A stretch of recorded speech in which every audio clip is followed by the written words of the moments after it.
Welcome back, everyone, to the next Start Some Good fireside chat.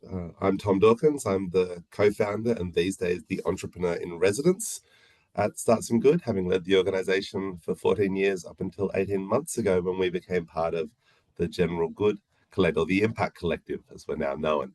I'm thrilled to be hosting this conversation and these conversations in general because it's a chance for me to meet some of the most thoughtful and smartest change makers that I know and pick their brain for an hour and learn more about how they came to be doing what they're doing and what they're learning along the way.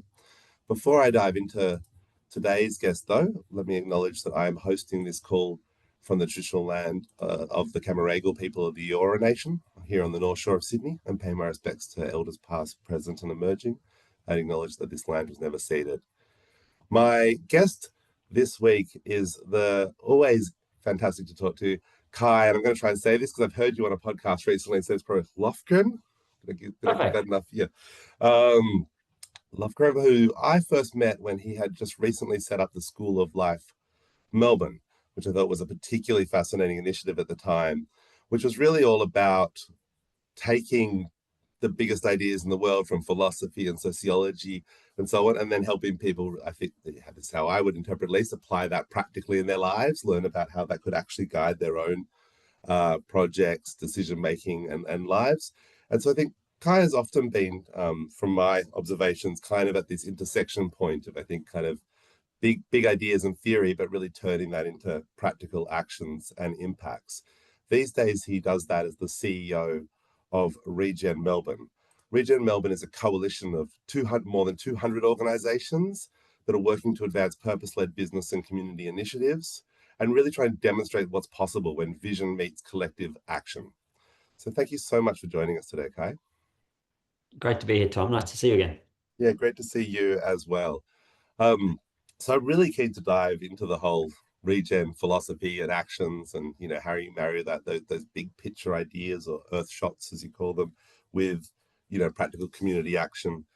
But before we get up to the present, I'm always, keen to unpack a little bit how someone gets on this kind of a path, the journey that you're on. And certainly, since we first met 13 years ago or so, when I first got back to Australia after a time working in the US. What was it, do you think, about your kind of upbringing or early life experiences that kind of drew you towards this type of the kind of change maker work that you do these days, that intersection point of theory and practice and education and community action? Wonderful question. And there are many, many ways to answer a question like that. I guess what comes up is that I was very lucky to be born and raised in St Kilda in inner Melbourne, and had two incredible parents who were both academics, librarians, teachers, and deeply committed to a kind of progressive view of the world, which manifested as local action. So lots of community activism and saving childcare centres and working on, strengthening local government in the face of amalgamations in the 90s, and looking at, how do you protect local ecosystems through something like the Save Albert Park campaign when they dropped the Formula One Grand Prix in the heart of Melbourne and felled lots of old growth trees that we now kind of forget even existed. But for a while, the Albert Park was a kind of a beating heart of natural ecosystems in Greater Melbourne. And so I was involved in all of this as a child. And so there was a kind of focus on how do we contribute to our local community in my upbringing. And I was also, my father was Swedish. And so I had a deep connection to Scandinavia and spent a lot of time in southern Sweden growing up. I went to school there for a bit. I studied there at both undergrad and a master's level. I have a deep connection and love for that part of the world. And of course, that part of the world has bred a kind of collectivist philosophy and has a natural social justice inclination. And so I think it was by combination of both the kind of local environment that my parents were so committed to being part of community work, and then also this relationship to Sweden that bred a kind of, I guess, a relationship between like take action where you are, but understand and have a relationship with the world as well. and don't see those as two things that are kind of separate from one another. They're intimately connected, influencing in your own environment and then also being related to the world and some of the great forces of change that have been swirling in recent decades. So that's probably a big part of it. And then I think I was lucky enough to kind of fall into really interesting change-making communities quite young. So I studied engineering, but also did an arts degree because I sort of had a passion for history and politics. And very early fell into a small group of uh, absolute legendary humans who were starting Engineers Without Borders in Australia. And Engineers Without Borders had existed in a few other places around the world, but my very close friend Danny Almagor started it in Australia, and I joined quite early on. And so I was involved in this kind of high energy entrepreneurial endeavor to put a little heartbeat at the center of a very conservative profession. And so that was also a very formative experience at the start of my career, which probably set me off on this trajectory. There is something about, I think, getting to experience, the start of things that is, I think, particularly, I've always believed, empowering. Once you realize, oh, that's what the beginning of something looks like. We normally encounter things, of course, once they're kind of a certain degree of established, and then I think all sorts of mythologies can grow up around only certain types of people, only certain types of ideas are inevitable, and so on. What were the kind of, I get that seems like it was true for you from what you're saying. To what extent was that true for you, getting to kind of be at the beginning of that and watch the people and contribute to the beginning of that? And what were some of the key things, I guess, you learned from that first, somewhat, you don't call yourself a co-founder of that, but from being in and amongst the founders of a new initiative like that?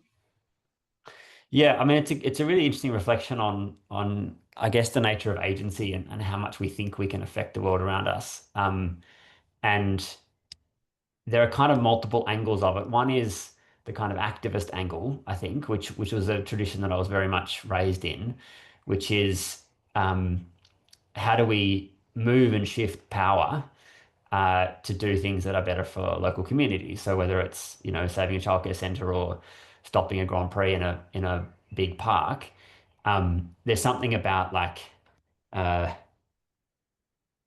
there's a power in being with other people and realizing that there's a power with being with other people in taking on things that are seemingly impossible. And also a realization, I think, when you're part of that type of campaigning, that the winning and losing bit is actually not necessarily the most important bit. Of course, it's the orientation of all the work and why you show up. But the Grand Prix is still in Albert Park.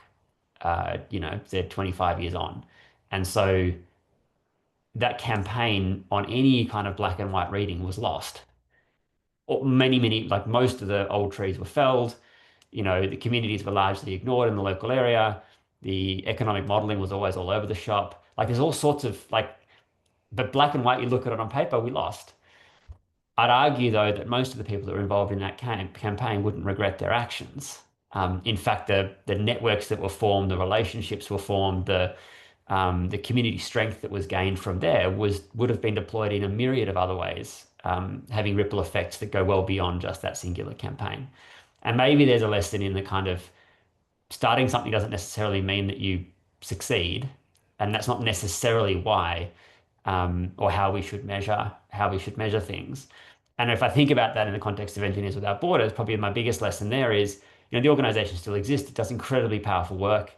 I think it genuinely has shifted the engineering profession in this country, and you know, um, has had an incredible impact in communities all around our region. And I would also say that I think probably the biggest impact of Engineers Without Borders has been the alumni of humans that have come through the organization. And so if I think about that early crew of people that were involved in the setup of Engineers Without Borders, they now are leading all sorts of interesting organizations across this country. And their formative leadership experience at the very heart of the start of something, I think that would credit for where they are now. And a huge part of what I do is certainly goes back to that time as well. And so, whereas people would say kind of the impact of EWB, look at their annual reports, look at their storytelling, wouldn't necessarily focus on that. But I think if you think about multi-order effects and how change actually happens, I suspect the biggest impact will be that alumni network. Yeah, that is so interesting. And I truly believe that. I mean, it's a cliche, but it really is the friends you make along the way and, what that sets you up to do later, I think. And, the quality of life. I can't remember who said this, so I sadly can't give them credit, but it makes me think of some years ago, seeing a kind of lifetime activist, like direct action, someone who'd spent time up trees trying to save old growth forests and chaining themselves to things and been arrested and so on. And they were reflecting on how so many of the things they'd fought for, they'd, lost more often than they'd won. They'd been pushed aside, the trees had come down, the environment overall has got worse, not better, over their kind of life of activism. But he said that it was a life well lived, and that's always really stayed with me. But yeah, it really isn't just about the winning and losing. It's about the showing up and who you want to be in the world.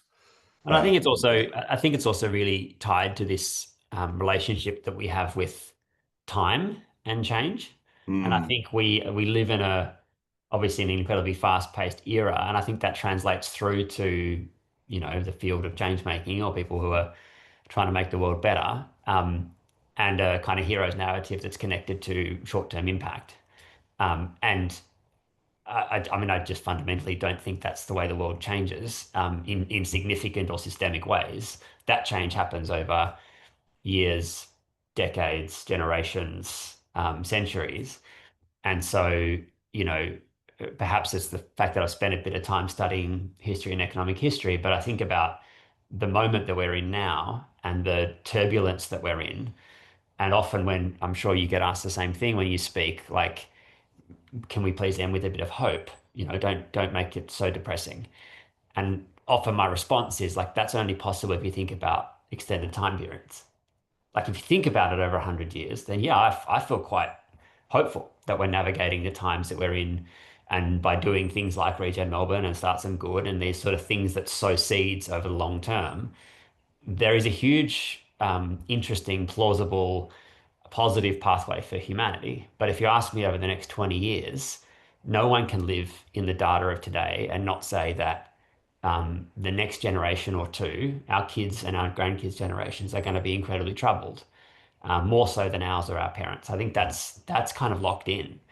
And so that's not down. That shouldn't make us feel downcast or lose hope. But the active hope comes from the long term, not the short term. And I think sitting in that reality, understanding that reality, I think helps with the idea of winning and losing at a time like this. I think it completely changes the way that I sit with the responsibility of doing this sort of work today. mm. And is it that kind of long-term perspective that I guess led you to doing things like School of Life, which is obviously some would say kind of a subtler form of social change? You're helping people be more thoughtful in the world and maybe live a life that's, you know, somewhat more in alignment with their values and so on. It obviously wasn't about winning any sort of short-term campaigns, and the Mm. impact is incredibly hard to measure over time. Which I think is always a challenge in the social impact space as well. Because while I think most of us will agree that the things that matter most are the things that can't be measured, and so on. We then end up in a funding system that is often, asking us, it might not be short-term wins and losses, but it's asking us to somehow claim a certain type of short-term win, or always in the form of like impact metrics and so on to justify continued support. How do you think about it? I guess the role of education, and that sounds to me like culture shift for you is a changes in ways of thinking. Is that more about how you think about those long-term changes over generations? Yeah, I think, I mean, so much to say. I think, so I was I feel like I've been very fortunate and I've had a chance to sit kind of at the heart of things as they've started, like the Engineers Without Borders and School of Life examples. I've also spent time sitting at a portfolio view um, of kind of change ecosystems and spent a decade with Small Giants at the sort of family office level. And so looking across a portfolio of things rather than working in any specific example.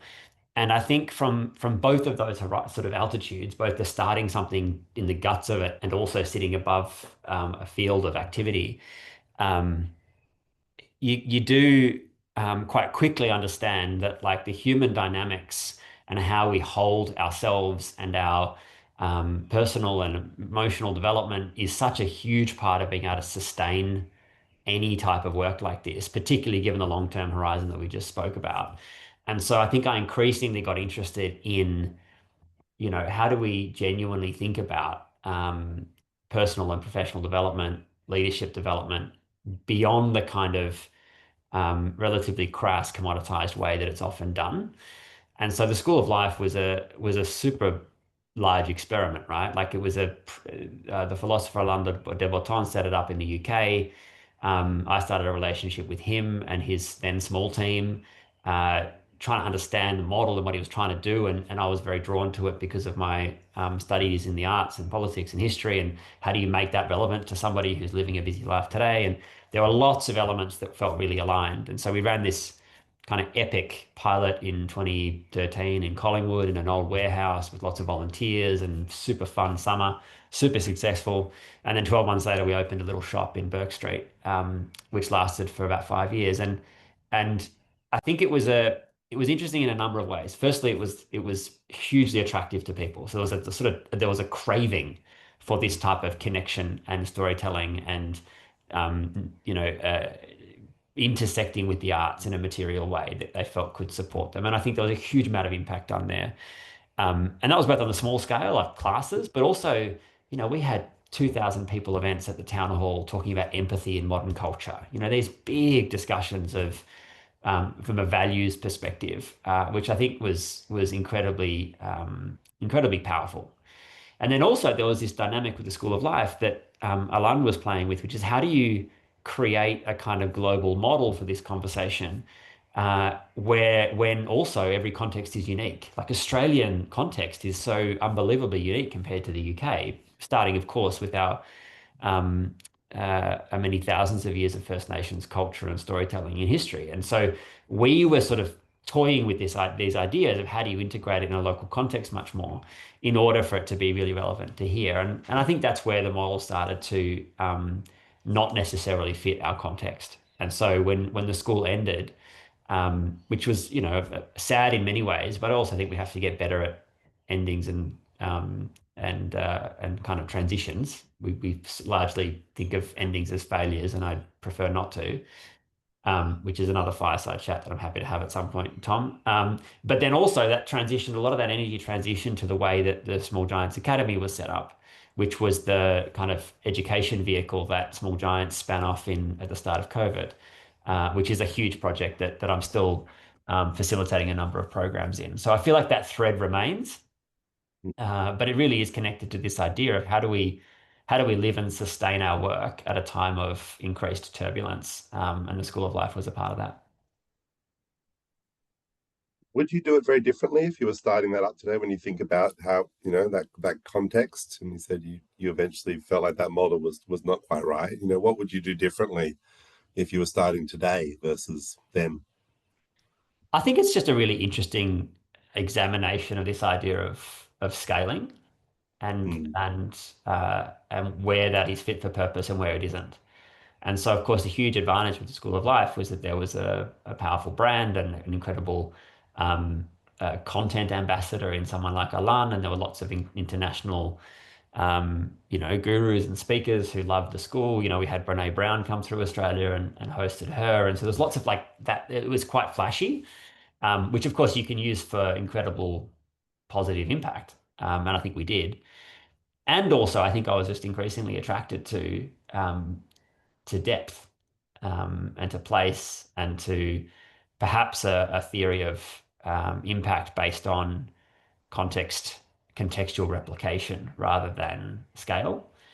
And that's where I think, something like Regen Melbourne feels to me like a really good response to the times we're in. It's in relationship with global change. We've got lots of international partners. We work with lots of other places, but the model is, quintessentially Melbourne. Like we are in relationship with place. Our constitution says we are here to serve the social and environmental regeneration of Greater Melbourne. Like it's not a, there's no scale play here.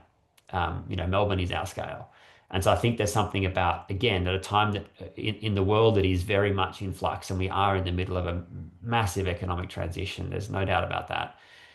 How do we ground our change work in a way that gives us a sense of uh, a sense of like an anchor in the work, and then how do we create channels to people doing work in other places so that it doesn't become just islands of coherence. We're actually creating these connections that can um, then ladder up into global systemic change. Mm. Less islands, more archipelagos. Mm. So tell us, there's a really nice segue for people who are unfamiliar with the regen kind of movement, because it's obvious it's one of, there are others in other cities around the world. Could you introduce us to, I guess, what is Regen Melbourne and what's it part of? So I went and did a Masters of Economic History in Sweden in 2018, and I took my young family over there, and I've got two kids who are now 11 and 7, so they were 4 and just born, and we went over there and had this sort of beautiful pre-pandemic European experience. Uh, and why I say that is I'd just come back into Melbourne at the end of 2019, so we just arrived back and we ran straight into the Black Summer fires, which were obviously this epic fire event up and down the East Coast, which to some extent I think we have had a collective kind of memory loss of, and obviously communities that were immediately impacted haven't. They're still struggling with the impacts of that event. And yet, I think at a cultural level, because of what happened immediately after with the COVID-19 pandemic and the lockdowns, particularly in a place like Melbourne, that experience, which also included masks, right? In early January in Melbourne, we had masks on for the smoke that settled on the city. My eldest Oscar is mildly asthmatic, and we were worried about his breathing for that week in early January in 2020. So there was a kind of apocalyptic climate event that we all experienced. And then, of course, we had the social, we had the lockdowns, which in Melbourne were very, very long. And so I just landed back in the country. We had these twin epic disruptions. And I was given the opportunity by Small Giants to spend most of 2020 looking at not the short-term impacts, which of course is where most people's attention went. How do we hold things together? How do we, switch our business online, or how do we, whatever. There was so much short-term, necessary short-term thinking. Uh, but I was given this kind of ridiculous privilege to think about what are the long-term implications of this moment.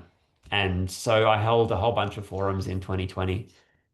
Some were very focused, like how do we sue the federal government for their inaction on climate change, and some of them was much broader, like what is the future of energy and climate policy off the back of these events. And because of the work that we had done over 15 years, we were able to bring together these big constellations of humans and partners to ask big questions about all these different themes. And the one that, caught my attention the most and has resulted in the work that I've done ever since was a forum that we had on the future of cities.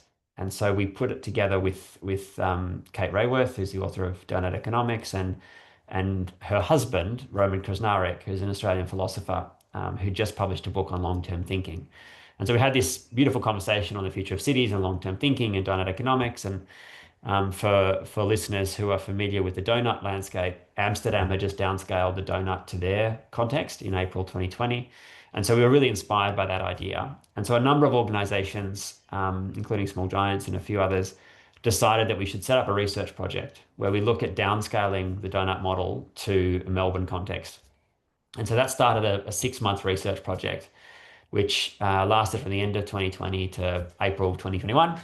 And that involved a whole bunch of Zoom forums on what is your vision for Melbourne, lots of one-on-one interviews that I ran, and sort of a whole bunch of research. And we published a report called Towards a Regenerative Melbourne in April 21. And it included this sort of beautiful articulation of a vision for regenerative Melbourne. And it also included a bit of a roadmap. What do all these organizations want to do together? And that process was always set up as just a research project. It was kind of like a COVID research thing. So we got a little bit of grant funding, but largely it was volunteer led. And about 500 people were involved, and about 50 organizations contributed to that really amazing foundational piece of work. And from there, we sort of went into hibernation for a bit. People went back and did their thing. And then it sort of slowly bubbled back up in middle of 2021 as a project that people were still really interested in. And so we managed to unlock a little bit of philanthropy from our broader ecosystem and set up a 2-year pilot which was basically asking the question of like, what is useful about this new network, which had a name. We called it Regen Melbourne, but it wasn't an organization yet. And so we ran this sort of 2-year process where we experimented with a whole bunch of different convening models. We had silent discos and roundtables and boardroom meetings and a whole bunch of different things. And we're basically asking the question of like, where's the gap here? What could be useful? No one really needs another network because we are all probably part of too many sort of communities and networks that we're not actually engaged with. We get newsletters every month, and we don't necessarily read them. So what's the advantage to this play? And the gap that we found, Tom, which was really intuitive at the end, was that uh, there is a need to encourage better collaboration across sectors and silos, which is an obvious kind of insight. But what became clear is it wasn't that a city like Melbourne wasn't collaborative. They were pretty collaborative depending on the sectors you worked in. There'd be great collections of non-profit doing collective impact projects, or there'd be great businesses working together like the for-purpose B Corp community. But across these silos, between academics and business and government and community organizations, there was very little sort of coherent collaboration. And so we started to describe Regen Melbourne as an engine for collaboration in service of the city. And that's still something that we use to kind of describe our work. And so we set about building kind of a how. How do you do that? How do you build an engine for collaboration in service of place?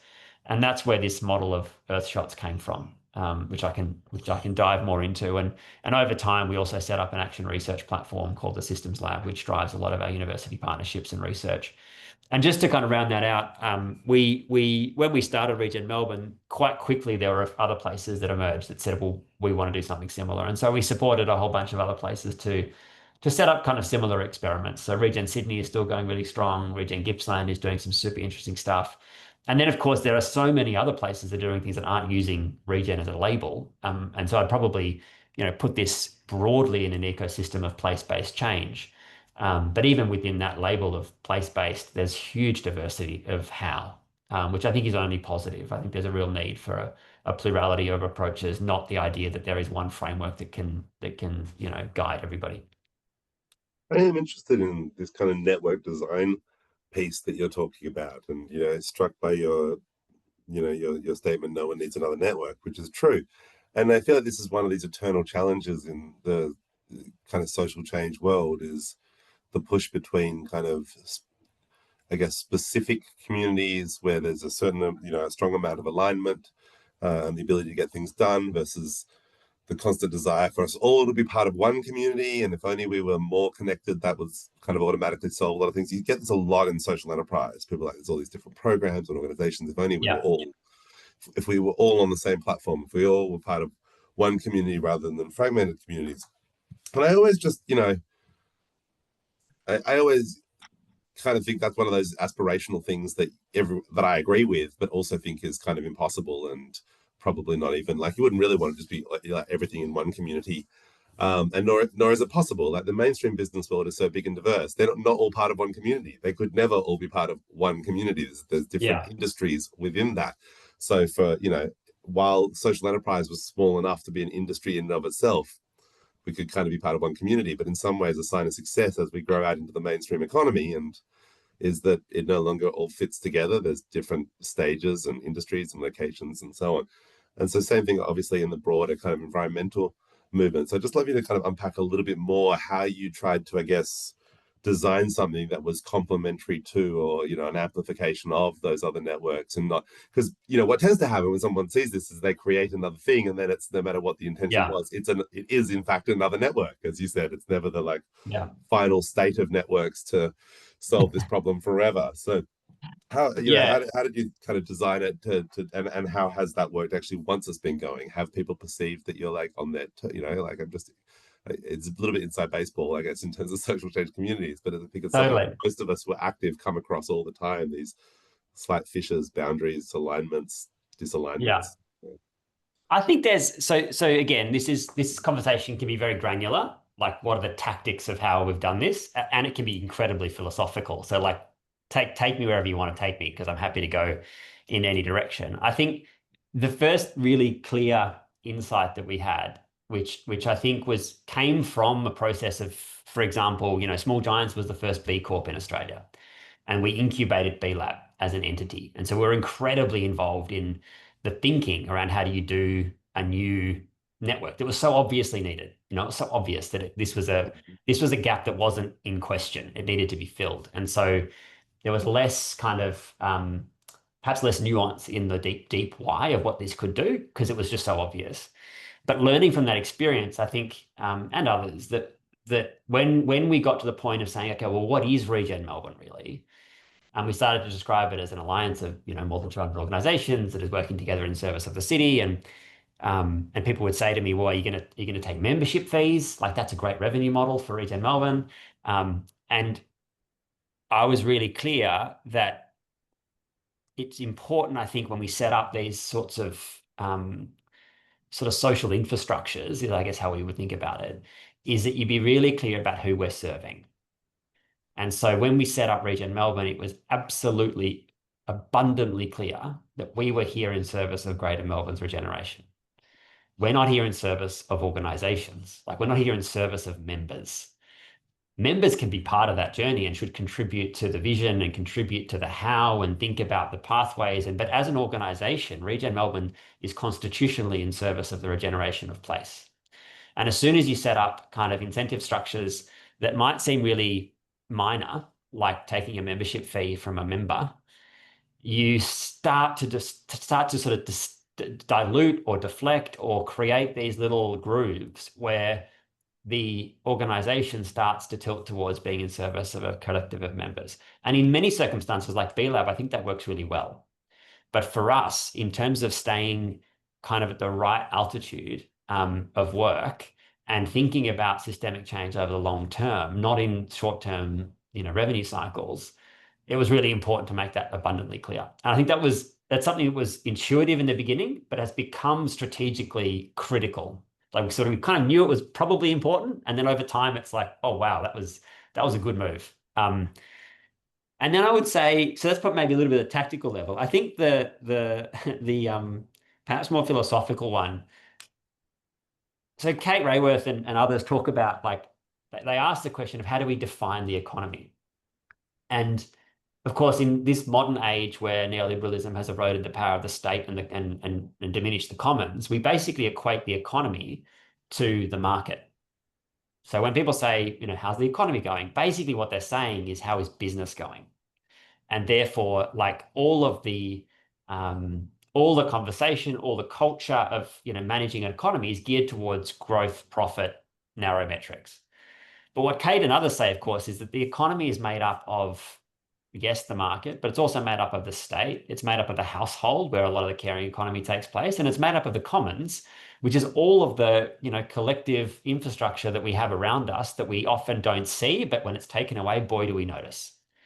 And so the four areas of the economy, the way that Kate talks about it, household, state, commons, market, if you think about it at a kind of intuitive level, it's all four of those need to exist. Like, there is a huge role for the market in an economy, but the market isn't the economy. And so the question of, like, where are we gone wrong, or what are we trying to correct for, and why should we be building collaborations, is, in my view, to rebalance those four areas of the economy.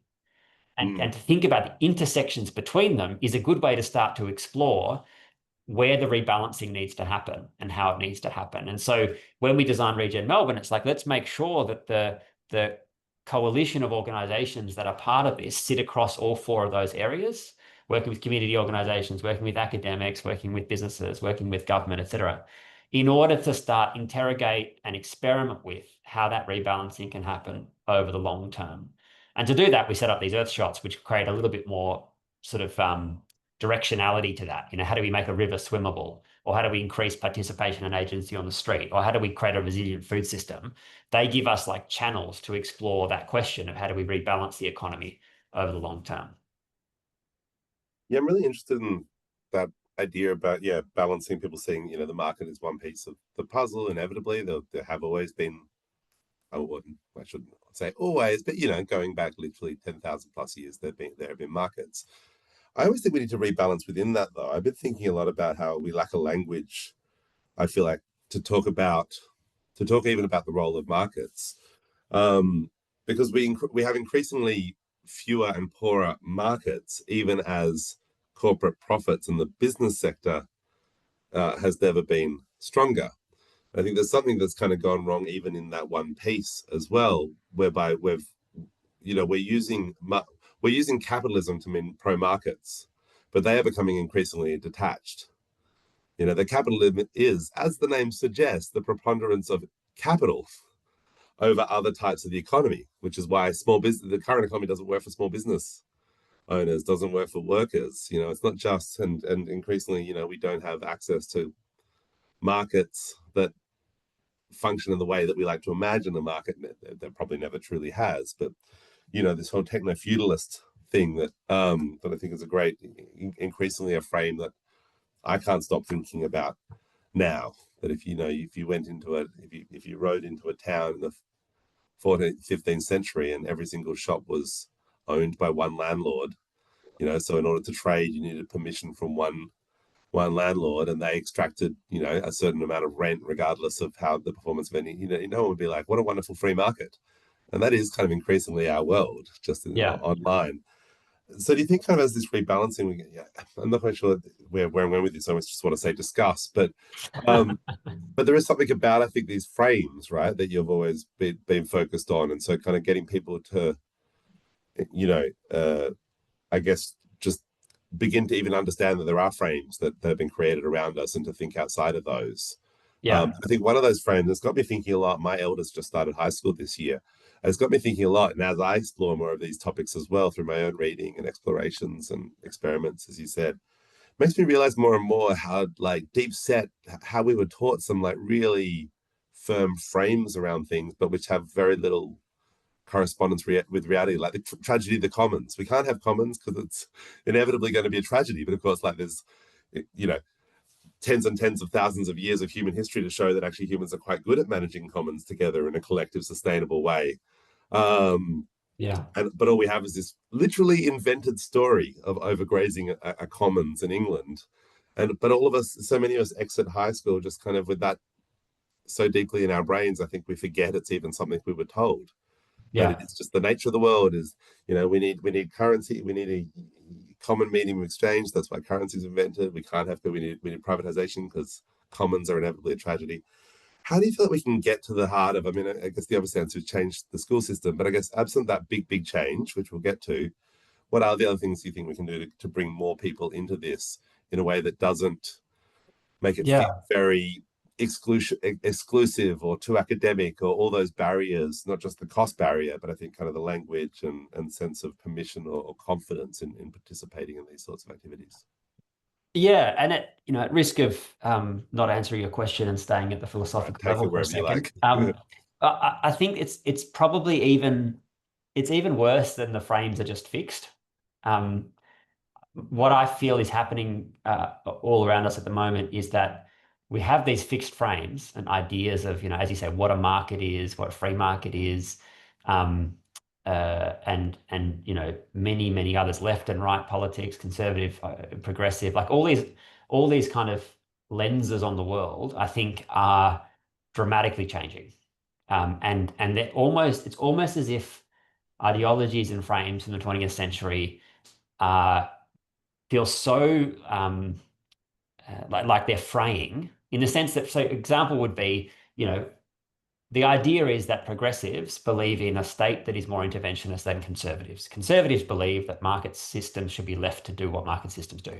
And yet, of course, when you interrogate that, you've got conservative governments trying to prop up a coal industry with state intervention, and you've got progressives, which sometimes are like, no, we have to let the market do what the market. So some of those frames don't hold anymore, and yet we're still clinging to them. Because I think there's a sense that when the world is changing, we look for certainty, like we try and find something to hold on to. And so you've got this paradoxical situation where a lot of the ideologies and frames and lenses actually don't hold anymore, but people are holding on even tighter than they ever have, which I think is a recipe for all sorts of kind of reactions, which I think is what we're seeing all around the world, in populism, in extremism, in disconnection, in loneliness, etc. There's something about that is at the heart of what's going on. And so the answer to that, in my view, can't be another framework, but the answer isn't, okay, here's another lens. And everybody has to move to the lens of donut economics. Everyone has to move to the lens of regeneration as a principle. Everyone has to move to like, I feel like we have to be really careful in proposing new pathways, that we remain open, curious about the real nature of long-term change. Because while I absolutely personally subscribe to regenerative practice and principles, and I think the donut has been an incredibly timely intervention in shifting frames for people in understanding what's possible and how we shift from a goal of, a central goal of GDP growth to something much more holistic. I also know that there'll be another frame, and there'll be another frame after that. And if we're really genuinely about long-term systemic change, not just in the way that we say the words, but in practice, then a plurality of approaches is essential. And those approaches have to be grounded in context. And right now, the way that I would make sense of it, actually, to answer your question, is to say that place collapses systems. And so when you're talking about something like how do we create economic change to something more prosperous, big picture, grand narratives, and then you say, let's walk along the Birrarung Yarra River together and say, how do we care for and how are we in relationship with this living entity? They are two very different conversations. One is about, complexity and create and does have a high bar to entry, education, language. It can feel very exclusive. And the other one is we're all in relationship with the waterways that we live around. Whether we're kind of conscious of it or not, we are reliant on those living systems. And so bringing people into that relationship more consciously and talking about how do we make it swimmable for humans and for all life is a powerful way to collapse all of that into something that we can relate to, which is not connected to any of the frames or paradigms or things that we need to leave behind, but nor is it caught up into the paradigms that we want to move towards. It's just about this connection that we have. Yeah, it's And just a so real thing. But it's a real thing. It's in Melbourne, tangible. you can go look at it, Yeah. experience it. Yeah. And that's where the kind of power of a sort of earthshot thinking I think is. It's not that it's like a super inspiring, joyous goal, although it is. And I think earthshots need to be because that creates an attractive force. But it's actually more in the practice and how do we can all get enrolled in a collective practice that's in service to something that's more ambitious than we otherwise could be in service to. And so Regen Melbourne acts as a little bit of a kind of holder of that space, a holder of collective ambition. And then we have a team of absolute ninjas who have created the most extraordinary, we talk about it as like infrastructure or architecture that holds these collaborations for the long term so that they don't flare and die in the way that a lot of collaborations do. They build slowly over the long term by building an incredible web of relationships, but also by doing the more conceptual analysis of how do we shift a stuck system. So how do we build new governance systems around a river? Or how do we move money differently around a river? Or how do we flow research towards the regeneration of the river? Or how do we create new decision-making setups that can collectively, find new active action on them? So we kind of do that conceptual layer and then organize organizations in service to the transformation of that system, in this case, a river. So we're kind of operating on both of those levels, doing the conceptual analysis, but then also creating those onboarding pathways for many, many actors across the city. Super interesting. Definitely want you to share a little bit more about those earth shots. It's so interesting what you're saying about frameworks, because I do love a good framework, but I guess, I am in that, that particular part of the population that, I did a political science and a philosophy degree. So, like a bit of a cliche, We're amongst friends here. I'm into that. But it's almost that reminds me of, and I can't remember again what this is called. There's a name for this, but there's a concept in political science around targets cease to be a good, like measurements cease to be a good measurement as soon as they become a target. So like measuring stuff, obviously very useful, knowing what's going on. But the moment you put you elevate any measure into a target, it ceases to be a good measure. Because of course the things distort around it. So like GDP, it's not that that's not useful to measure. It's just that organizing our entire economic and political system around that one measure is clearly mad and has led to a lot of distortions. It's not that like having some sort of standardized testing to to be able to cross-reference other different groups of kids that's useful, but as soon as it becomes a key target of the education system, it creates all sorts of distortions. So on. And in some ways, I'm thinking maybe frameworks are similar, that they are, they're very useful, but as soon as you kind of become too focused on any one of them, it begins to warp the world as you increasingly look through those through the blinders that Yeah. frameworks must have. All of that said, though, I would love you to explain the donut economics framework quickly to people anyone who is on this call. I don't want to assume that we're only preaching to the converted or listening to when they're listening to this podcast afterwards. I do think as you said, it's a really powerful contribution. And again, it's the translation of that. Not everyone's going to be reading Kate Raworth's book and so on. And so I'd love you to just quickly explain that, which is something you must do and be pretty practiced at now. And then I guess how you translated it. Just what was the process? You've mentioned the Yarras, one of the swimmable Yarra, which is really great. So, how did you take that framework? What is it to people who are new to it? But then how did you translate that into that specific set of Yeah. So we used the framework of donut economics to guide the research process that set up our vision. So it was kind of very much in the context of how do you design a more ambitious vision for place. That was the kind of lens, or the why we chose donut economics as a framework. Because of course, as we've been talking about, there are so many, and there are so many good ones. I mean, there's a plethora of kind of next economy frameworks that I think are useful. But this one I think is one of the best in terms of orienting around a new vision for place. And so when Kate wrote the first draft of this more than 10 years ago now, she was working at Oxfam as an economist and thinking about it from a development perspective. And her idea was effectively that there are different sort of frameworks lying around, like the Sustainable Development Goals was obviously very hot back then. And it was kind of like, this is a globally agreed framework of what a social foundation is. Amazing. We need to bring people up above a social foundation. And then there was a whole plethora of scientists looking at, Earth systems boundaries.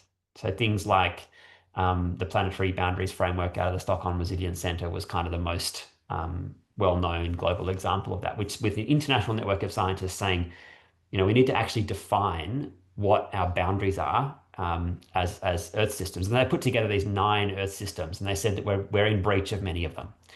And Kate's great insight was to say, well, if we're really talking about, currently we have a very narrow goal of progress, which is largely defined by GDP growth, and we want to shift away from that into something more holistic, then we have to integrate both the social foundation and the planetary ceiling, or the Earth system ceiling.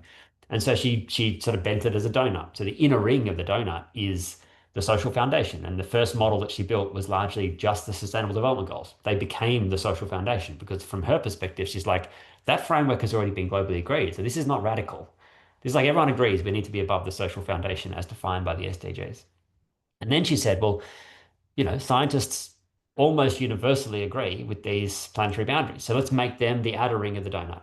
And the planetary boundaries became the outer ring. And therefore, the goal is to lift people up above that social foundation, but in a way that doesn't explode out beyond the planetary boundaries. And so the green, space of what looks like a cinnamon donut became like the safe and just space. That was the goal. So instead of GDP as a goal, we're looking at the safe and just space as a goal.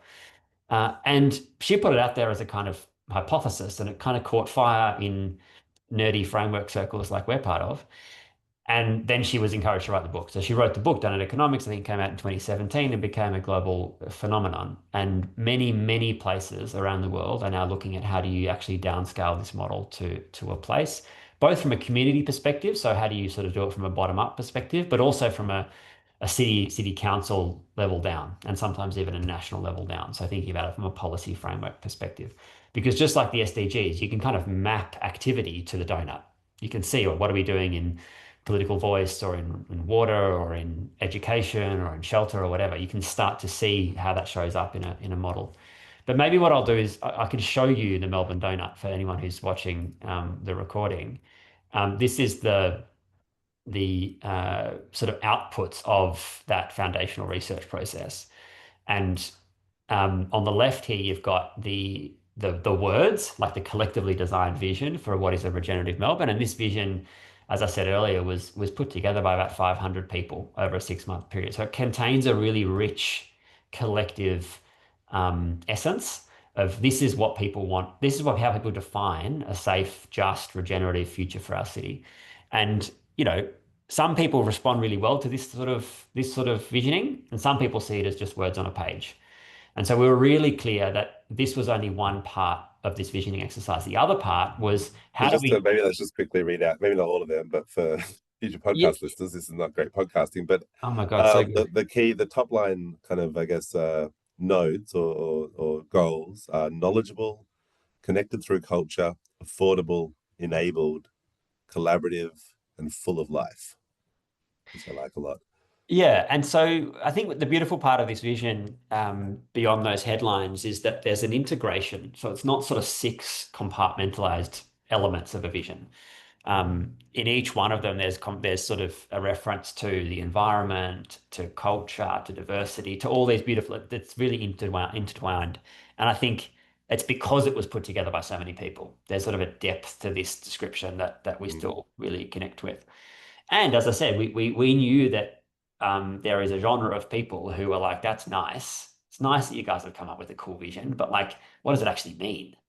And so we use the donut as a measurement device by bringing together dozens of researchers across universities over the next. So once this vision was released, it was a 2-year process to basically put data to every one of the social foundations and to every one of the planetary boundaries about how Melbourne is going, a greater Melbourne is going in our progress towards a safe and just space, which is defined by the words that everybody decided was a really great description. And so now if you go to our website and you click on the donut on the top right of our website, you actually get this interactive platform where you can click on each of these elements of the donut and say, well, where are we right now on mobility in Melbourne? Or where are we on education? Or where are we on our use of water? And you can see, based on the kind of collective wisdom of people who have spent their entire lives thinking about these questions, who have sort of surfaced the main principles in each of these domains and put in corresponding indicators that are representative of progress in these areas. And you can see how we're going. And so for people who love data, amazing. But you also have people who are driven by vision and story. And so we're trying to create this sort of this combination. And we talk about it a little bit as like the poetry and grammar of a vision. You need the poetry, which is like the driving why. And then you also need some grammar, some structure that gives that some form, some scaffolding that allows people to understand how we're moving through time towards this goal. And that's what the donut does. The donut gives us that scaffolding, and the vision gave us that deep why.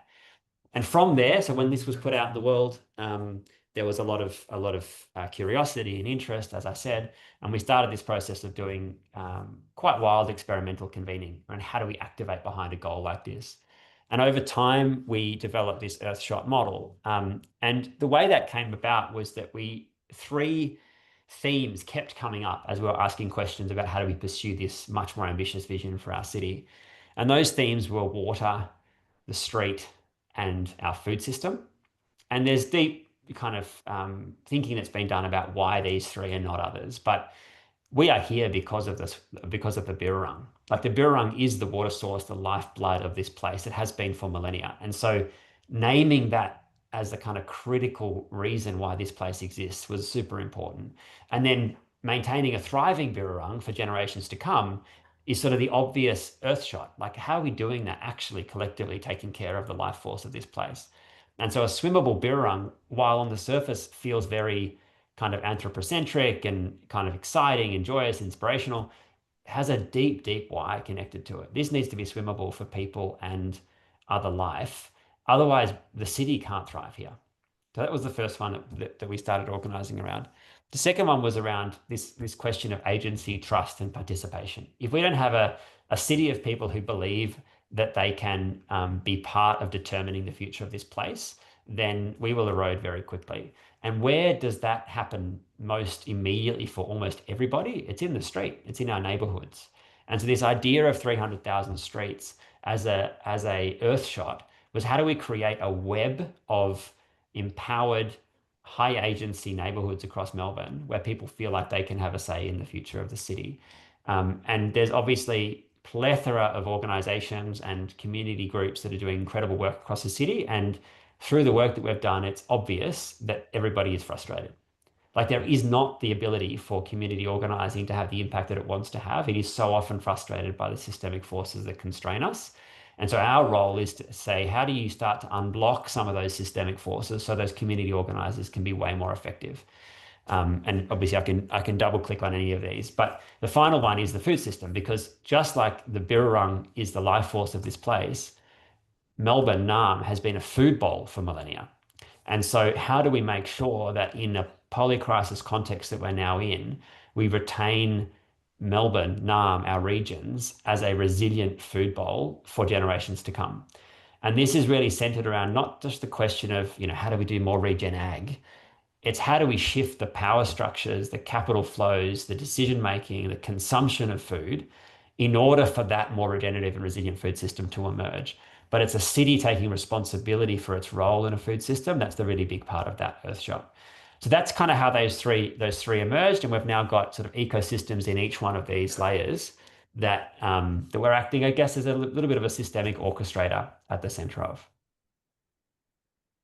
That is so cool and fascinating, and I wish we had another hour to just keep diving down and, as you said, double clicking on these. Perhaps just as a final thought, I am interested in. I feel like the top and a swimmable river is very measurable. There would be some standard of swimmability and very specific measures in terms of the water quality that goes into that. So that feels like, while it's a big earth shot, it's a very easy to kind of draw a line and know whether, how you're progressing towards it, whether you're there yet. Food systems maybe a little bit fuzzier, but again, I think relatively measurable in terms of, where is the food being generated, the amount of carbon and transportation and accessibility across the city. The middle one to me feels like the most interesting and difficult to know kind of how you're going. So in terms of participation and outside of, I guess, formal mechanisms like voting in elections, it's obviously about more of that culture of participation, democracy, whether our efforts do have a chance, as we said right at the start. It's not always about winning and losing. Sometimes you develop a lot of social capital even in a failed campaign, but the feeling that you can win, that there's a pathway there. How do you think about kind of knowing how you're going on in that one in particular, as that's also in many ways kind of speaks to the literal work you're doing even on the others, is building that participatory community that can then drive change towards those other goals. So Yeah. 5 years from now, how will you know how you're tracking on the participatory and democratic streets Earthshot? Yeah, it's a great question. I think once again, there's a tactic to this, and then there's like the principles and the philosophy of this type of thinking. I think uh, there are sort of relatively well-known measures of trust and agency and participation, and a lot of that is framed around trust for institutions. So, our levels of trust for local government. Do we think that they're serving people well? There's trust in the media, trust in business. These metrics come out relatively often.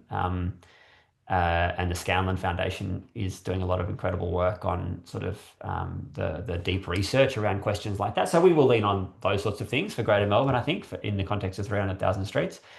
But we're also interested in, there's like a stepping stone between the earth shots and the donut. So the donut provides this macro compass for our work and I think does that incredibly well. But it's a long-term compass. It's not a short-term compass. It's a multi-generational compass. No one here is saying we're getting to the safe and just space as defined by the donut in the next 5 years. That's not what we're saying. We're saying it's an orientation for the long term. And along the way, you need to have stepping stones. So we work a little bit with the incredible Catherine Trebek, who is one of the founders of the WEAL Network, Wellbeing Economy Network around the world. She's now based in Canberra, an extraordinary leader in this space. And she has come up with this sort of this concept, this idea around cornerstone indicators. And so what are the indicators that are not sort of defined in a top-down sense, but are relevant to communities in place? And so the one that she often talks about is, how many girls are able to ride to school? So in a place, are kids able to get to school on foot or on the bike safely? And if that's true, if they can, then there's a ripple effect of other things that must be going on. Like there must be good infrastructure in a place. You must be able to get there. You must be able to get there safely. So there must be low crime. There must be a trust that other people are going to be able to look after, each other in the community. So there's a whole bunch of other things that come from an indicator like that. So I think what we're kind of looking for in a lot of our work are what are those cornerstone indicators that are not data driven in the usual sense from an academic or a policy lens sense. It's more about how do those indicators serve a community. And so on the river, thinking about things like, platypus sightings in the lower reaches of the Birrarung. Now, if they go up, it means that there's a whole bunch of great work happening. And we're not taking, there's no attribution there. It's not like we are creating more platypuses in the river. That's because a whole collection of things are going on. And what we're just naming is that from the river's perspective, if there are more platypus in the river, that's positive. So it's not an organization saying, I'm doing something in the linear impact, which gets back to our funding question before about how do you do it? I mean, big complexity, but how do we center the changes that we're looking for and surface indicators that are in relationship to that rather than in relationship to any kind of linear theories of change from an organizational perspective.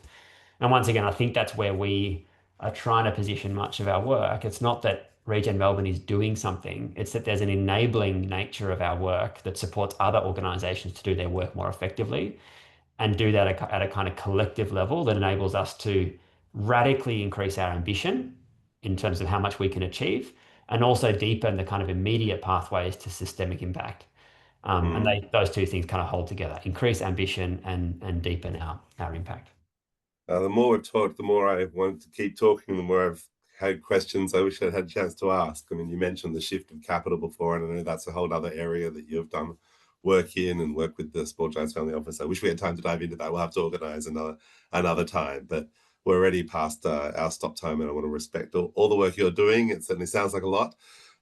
These moonshots are very inspiring, and it's been great to hear more about how you have thought about, the role that Regen can play in coordinating those, the network you're building, and I guess marrying, frameworks to intelligible, kind of intuitive, experiential action in the community. So just to wrap up, how anyone else who's also kind of inspired by these stories wants to know more, wants to follow along on the journey, whether because or get involved if they're in Melbourne or just learn from your experiments and actions if they're outside, what are the best ways for people to connect and continue to learn from you and Regen? Yeah, I mean, we're a very open organization. We have, we're a non-profit. We have nine team members now who are often floating around the city in very many different ways across these three Earth shots. And we didn't get a chance to talk about it much today, but we do have this systems lab, which is like an action research platform. So we have a few people who are working in there, very much on the kind of long-term enablers of change. So things like how do you move money differently is a big part of our work. And so, there's all of our details are online. Happy for people to reach out. And there's also lots of regular forums and gatherings that people can come to in Melbourne. And then I guess I just, we've mentioned Regen Sydney and Regen Gippsland, but there are now more and more organizations that are thinking in this way, as you're very familiar with, Tom. And there are some really interesting international organizations, particularly coming out of Europe and parts of Asia, that I think are super relevant here as well. So happy to send through stuff that you can post and people can connect with us and others in this domain. But thanks for having me. It's been a great conversation. And I agree, there are more conversations to be had because this work goes deep very quickly. So I hope the balance between philosophy and practice has been a reasonable one for a Friday. Been good for me. Hopefully it's been good for the others. So thanks so much. Thank you for everything Amazing. you're doing to build a better community and that long-term vibrancy and sustainability we need. Best of luck. Thanks. Speak Speak soon. soon, Tom. Thanks everyone. Bye. Bye.